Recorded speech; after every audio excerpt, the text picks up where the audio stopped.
blanc se relève ce fameux soir où les gens s'amusent et se déguisent, les âmes finissent morcelées, scellées lorsque l'enfance se brise. Horreur, mystère, un vent glacial, je vais trembler jusqu'en Antarctique. Légende urbaine, creepypasta, c'est l'heure du récit fantastique.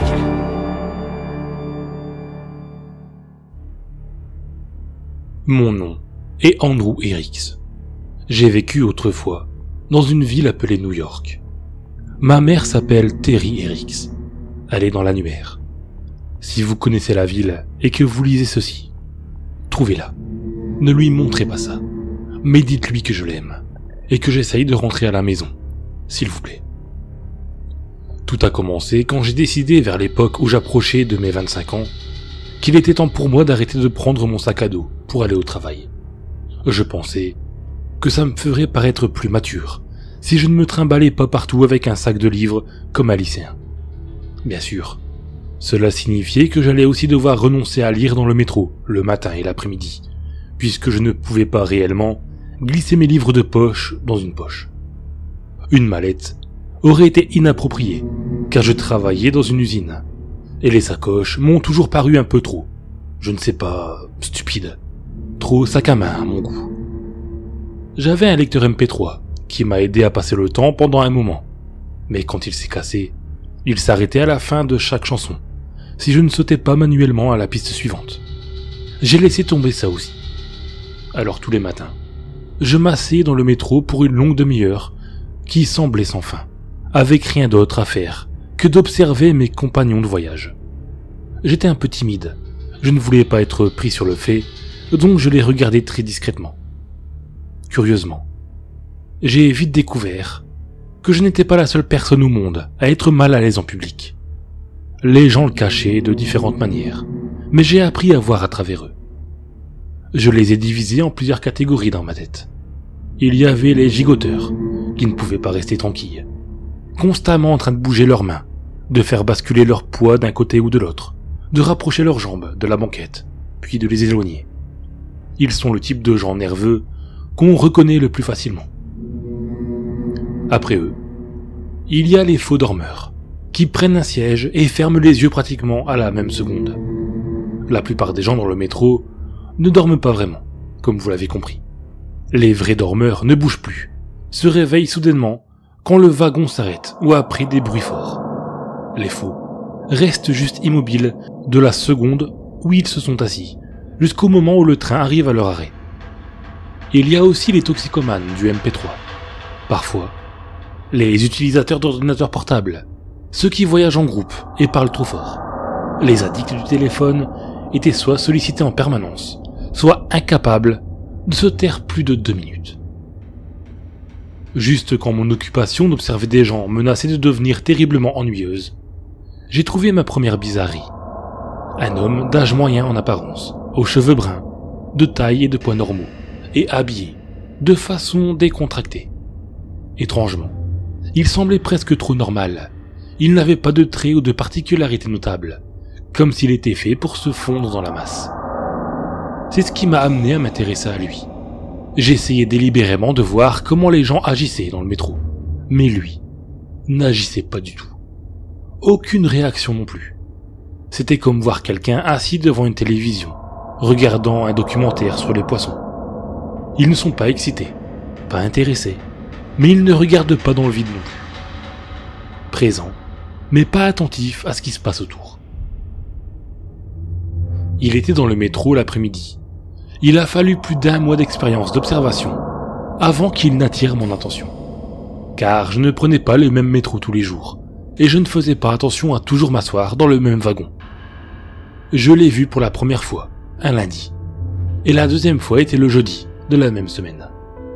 Il a évidemment pris le même train, et s'est assis dans la même voiture, et sur le même siège.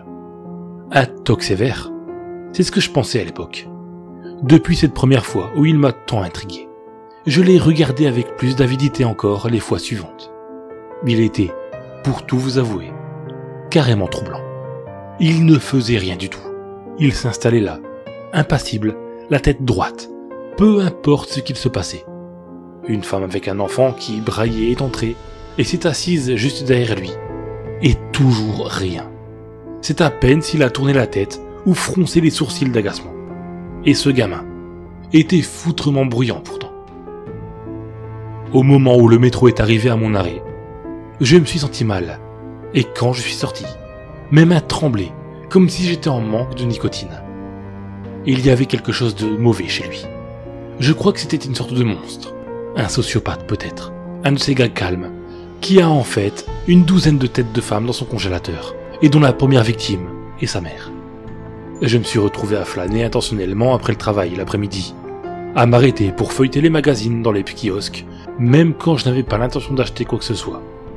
Pendant quelques semaines, j'ai évité de prendre ce métro, et quand je m'y rendais avec réticence, je m'assurais toujours de choisir une place aussi éloignée que possible de celle où je l'avais vue. Puis un matin, j'ai vu une autre personne qui a déclenché la même sonnette d'alarme dans ma tête. Une femme, tout aussi banale, qui se contentait de rester sur son siège malgré les bousculades et l'agitation autour d'elle. Le moment où je l'ai reconnue, je l'ai réalisé plus tard. C'était quand mon obsession avait commencé. Mon obsession des gens, qui avait commencé comme une sorte de passe-temps pour conjurer l'ennui, était devenue presque comme une religion pour moi. Je ne pouvais pas entrer dans un bus ou un métro sans me mettre à examiner tout le monde, dressant une liste des comportements dans ma tête. Vêtements et couleurs simples, sans marque, notés. Aucune expression, pas de regard occasionnel vers la fenêtre ou d'autres passagers, notés. Pas de sac ou d'accessoires, notés, notés, notés, notés. Nous en avons un autre. J'ai commencé à les appeler les étrangers. Je ne les voyais pas tous les jours, même quand j'ai commencé à prendre le métro, plus que je n'en avais besoin. Même quand je me suis mis à monter dans ces bus qui n'étaient pas sur mon chemin. Mais ils étaient là, assez souvent. En voir un me faisait grincer des dents, rendait mes pommes moites et ma gorge me paraissait sèche. Si vous avez déjà fait un discours, vous reconnaissez peut-être cette sensation. Même s'ils ne m'accordaient pas la moindre attention, j'avais l'impression de m'exhiber devant eux. Je les croisais si souvent. Comment pouvaient-ils ne pas me remarquer? Ils ne l'ont pas fait cependant, en aucune façon. Et un jour, finalement, ma curiosité a pris le dessus sur ma peur. J'ai décidé d'en suivre un. J'ai choisi celui qui m'avait intéressé en premier, l'homme dans le métro de l'après-midi, qui gardait toujours le même siège. Je suis donc monté dans ce métro, et j'ai pris un siège derrière le sien. On a roulé jusqu'au terminus, où il s'est levé et a commencé à marcher devant moi. Je l'ai suivi, mais il n'est pas allé loin. Il s'est assis sur un banc à proximité, sans aucune expression, comme toujours, pendant que je me mettais, moi, dans un coin, non loin, pour attendre en essayant de garder un air nonchalant. Au bout de quelques minutes, le métro suivant est arrivé. Je l'ai regardé entrer, et j'ai vu qu'il avait encore pris le même siège. Je n'ai pas réussi à trouver le courage de le suivre à nouveau. Il est allé nulle part, il a juste pris le métro jusqu'à la fin de la ligne. Et après, quoi? Il la reprend dans l'autre sens. Quelle raison aurait-il, lui ou n'importe qui, de faire ça? Je n'ai pas arrêté d'y penser, même après avoir repris un métro me ramenant à la maison, pour avoir un peu de repos. Je ne pouvais pas laisser tomber cette affaire, pas jusqu'à ce que je l'ai trouvé un sens à tout ceci. À présent, j'étais encore plus perdu qu'avant. J'étais même carrément en colère. Pourquoi cet étranger, cette personne presque inhumaine qui se faisait les lignes de métro dans tous les sens, n'allait nulle part? L'esprit éprouve de la répugnance face à certaines choses, parce que la vue de celle-ci est un affront. Les araignées effraient beaucoup de personnes, particulièrement les plus grosses. Elles semblent être une menace pour nous, comme des aliens. C'est l'effet que les étrangers ont commencé à faire sur moi. Ils alertaient mes sens. Je l'ai à nouveau suivi le jour suivant, et encore le jour d'après. Chaque jour, pendant au moins une semaine, nous avons fait nos voyages silencieux tous les deux. Si seulement j'avais su. À la fin de la semaine, je le suivais pendant des heures, jusqu'à ce que le dernier métro de la soirée s'arrête, près de là où j'habitais. Nous allions d'un bout de la ville à l'autre, encore et encore. Je n'étais plus un observateur de gens. J'étais un observateur d'un seul type de personne, un observateur d'étrangers. Je ne faisais plus attention à personne d'autre que lui, bien que j'ai remarqué plus d'un regard embarrassé m'étant adressé. De toute façon, nous aurions très bien pu être les deux seuls habitants de la planète, ça m'était égal. J'ai perdu mon travail la semaine suivante. Mon directeur était gentil et un peu effacé, mais ferme. Je n'étais pas efficace. Je n'avais aucune concentration. J'étais tout sauf productif.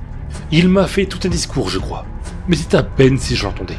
La seule chose qui occupait mes pensées était mon nouveau travail, ma surveillance de l'étranger. Que ferait cet homme, non, cette chose, en sortant du métro, si je n'étais pas là pour garder un œil sur lui? J'ai quitté le boulot pour la dernière fois à midi ce jour-là. Normalement, je commençais à suivre mon trajet vers 5h30, mais je suis sûr qu'il m'attendait. Je voudrais maintenant avoir fait plus attention à ce jour. Était-il ensoleillé? C'était l'été après tout. J'aurais pu faire le tour du centre-ville, peut-être accoster quelques jolies filles. J'aurais pu prendre un cappuccino glacé et fumer à une terrasse de café avant de rentrer à la maison. Faire sortir mon obsession grandissante de ma tête. Trouver un nouveau travail et prendre de quoi lire dans les transports comme avant. Et au lieu de ça, j'ai attendu.